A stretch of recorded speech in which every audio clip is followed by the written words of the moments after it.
이런 자료들을 낼 수 있다면 조건부 기소유예를 해주겠다, 조건부 구약식을 해주겠다, 이런 식으로 가벼운 처분을 하도록 노력해줄 수도 있는데, 내가 먼저 연락을 하기 전에는 나한테 아무 연락도 주지 않는다거나 내가 변호사가 없어서 그런 방어를 전혀 못했다거나 하면 검사실에서는 그냥 이 사람은 내가 하던 대로 무겁게 처벌해야겠다라고 생각을 할 수도 있단 말입니다.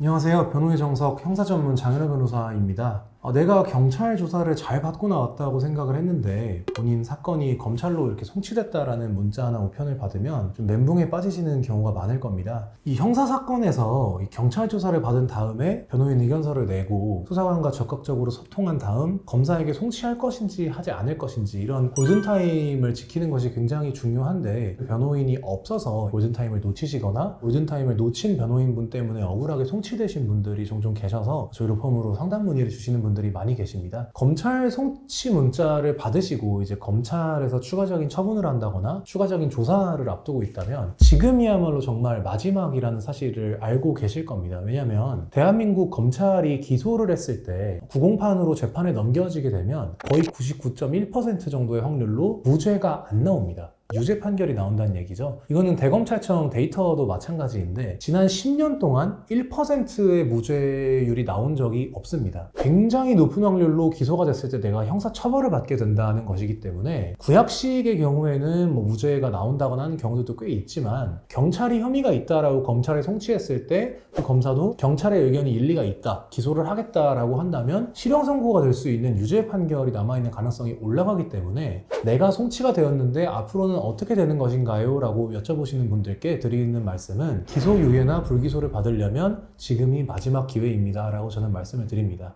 피의자분 입장에서 가장 좋은 결과는 당연히 증거 불충분 불기소겠죠. 불기소를 받아야 되는 것인데, 이 불기소가 나오는 경우도 단순히 증거가 부족하기 때문에 불기소, 법리를 검토해 봤을 때 범죄를 구성할 정도는 아니기 때문에 불기소, 이런 단순한 경우도 있지만, 검찰에서 경찰에 보완 수사 요구를 내려서 경찰에서 2차 조사를 진행을 한다거나, 아니면 검찰에서는 두 쪽 모두의 신빙성을 믿을 수 없으니 내가 직접 대면 대질 조사를 한다거나 거짓말 탐지기를 요구를 한다거나, 계속해서 검찰 단계에서부터 파생될 수 있는 다른 가능성들이 많단 말입니다. 그래서 검찰 단계에서는 언제 내 사건이 처리가 되어서 내가 기소가 될지, 기소유예를 받을 수 있는 가능성은 무엇인지, 담당 검사가 나로부터 받고자 하는 추가 자료들은 혹시 없는지 변호인을 통해서 적극적으로 그 검찰청에 연락을 해서 이런 자료들을 낼 수 있다면 내가 조건부 기소유예를 해주겠다, 조건부 구약식을 해주겠다, 이런 식으로 가벼운 처분을 하도록 노력해줄 수도 있는데, 아무것도 하지 않고 그냥 내 변호사가 내가 먼저 연락을 하기 전에는 나한테 아무 연락도 주지 않는다거나 내가 변호사가 없어서 그런 방어를 전혀 못했다거나 하면 검사실에서는 그냥 이 사람은 내가 하던 대로 무겁게 처벌해야겠다라고 생각을 할 수도 있단 말입니다. 지금 변호인이 있으시든 없으시든 그 판단을 잠깐 멈춰달라고 하고 추가적으로 요청하실 자료들이 있다면 내가 얼마든지 내고 수사에 협조하겠다라고 적극적인 자세를 표하는 것도 검찰 단계에서는 굉장히 중요한 부분이라고 저는 생각을 합니다.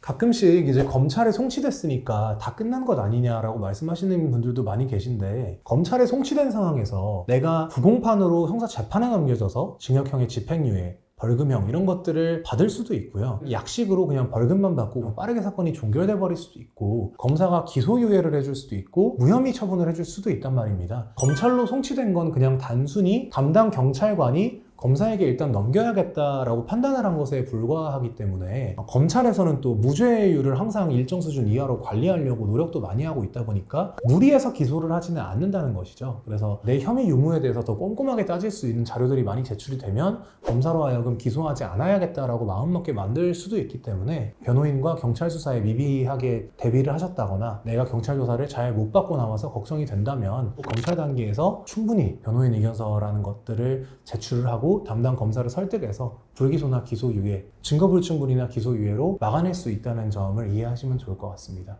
이 영상을 보시는 분들 중에서 기존 변호사 선임을 했는데 이런 상황에 놓여서 지금 고민하시는 분들이 있을 것 같거든요. 특히나 비용적인 부분이 좀 클 것 같은데, 비용적인 부분으로 변호사 교체를 고민하고 계신 분들께 좀 드릴 말씀이 있다면. 사실 변호인을 2번 선임하게 되면 비용이 2번 발생하다 보니까 이 금전적으로는 제대로 된 변호사를 내가 선임을 한 번만 하고 비용을 한 번만 내시는 게 당연히 제일 바람직할 겁니다. 그런데 내가 잘 알지 못하고 너무 급하고 급박한 마음에 잘못 변호인을 선임을 해서 이 변호사가 내 사건 분야에 대해서 잘 모르고 있는 것 같다거나 내 마음에 들지 않는 부분이 많다면 이중으로 비용이 나가시더라도 변호인을 다시 선임하실 필요가 있는 이유가 두 가지가 있는데, 첫 번째로는 내가 지금 이 변호사 비용을 아끼는 것보다 형사재판에 넘겨져서 형사처벌을 얼마나 받을 것이냐는 인생에 직결되는 문제이기 때문에 돈으로 환산할 수 있는 문제는 아니란 말입니다. 그리고 두 번째로는 내가 이미 변호인을 선임을 했다가 변호인을 교체하게 된다면 대부분의 경우에 초기에 발생했던 그 변호사 비용보다는 덜 나오는 경우가 많아요. 그 이유는 수사가 어느 정도 진행이 되어 있기 때문에 중간에 그걸 넘겨받은 변호사 입장에서는 아주 막대한 수임료를 받을 필요가 없기 때문에 비용을 많이 청구하지 않기 때문이라는 이유도 있는데요. 이 두 가지 이유를 한번 고려하신다면 본인의 인생을 위해서 내가 변호인이 지금 보기에 좀 문제가 있는 것 같다라는 생각이 드시는 분들은 변호인 교체도 한번 좀 진지하게 생각해 보실 필요가 있을 것 같습니다.